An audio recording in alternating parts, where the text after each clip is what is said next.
Hello, Connect Group leaders of the Gathering Place Church.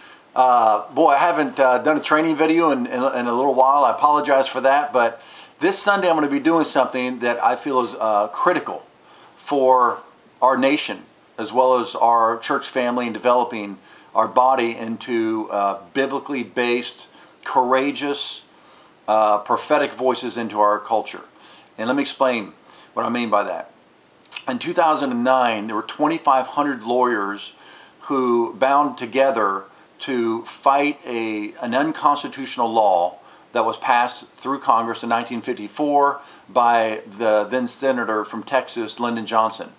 There were two businessmen that were opposing his election, and they created nonprofits as organizations to speak out against him because they were coming against what they felt was communism. And Lyndon Johnson went to the Senate, and there was a huge bill being passed through the Senate, and he amended it with a smaller bill and passed through Congress and through the Senate, which was that nonprofits cannot oppose any political candidate. It was passed, and up to that point, for 200 years, pastors all over the nation always spoke out on biblical issues that were in the political arena to protect our nation from becoming an ungodly, unbiblical nation.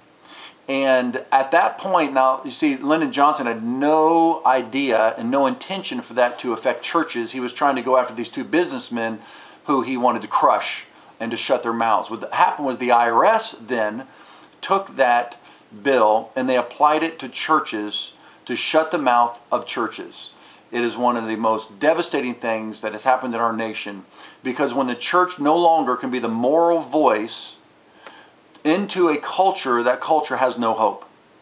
And so this Sunday, I will be joining 1,500 other pastors across our nation who are going to be speaking on biblical issues that have made it into the political arena. And I'm going to be showing what the Bible says about certain issues that have risen, like same-sex marriage, and like abortion, and like massive debt, which all three are unbiblical. And clearly there are two different platforms in our nation right now, one that supports debt as a philosophy of governing, one that supports same-sex marriage, one that supports abortion. And so it'll be pretty clear which way I'm leaning, but really I'm not leaning that way, the Bible is leaning that way. And there will be people that say, Pastor, you're being too political.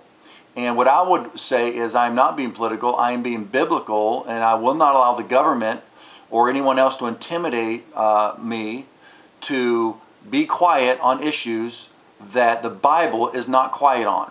Now, the reason I'm sharing this with you is because in your Connect groups, you may end up having some, some heated discussion over this. And there may be some that say to you, I don't like going to church and hearing about politics. I don't think our pastors should be political. And I want to encourage you for your response to be, our pastor is not being political, he is being biblical. And I'm going to stay on topics that the Bible is very clear about. So I'm going to ask you to team with me and with the elders of our church, who are all in agreement on this issue, to speak out boldly on these issues. One, because the church cannot lose its voice in our nation, or our nation has no hope.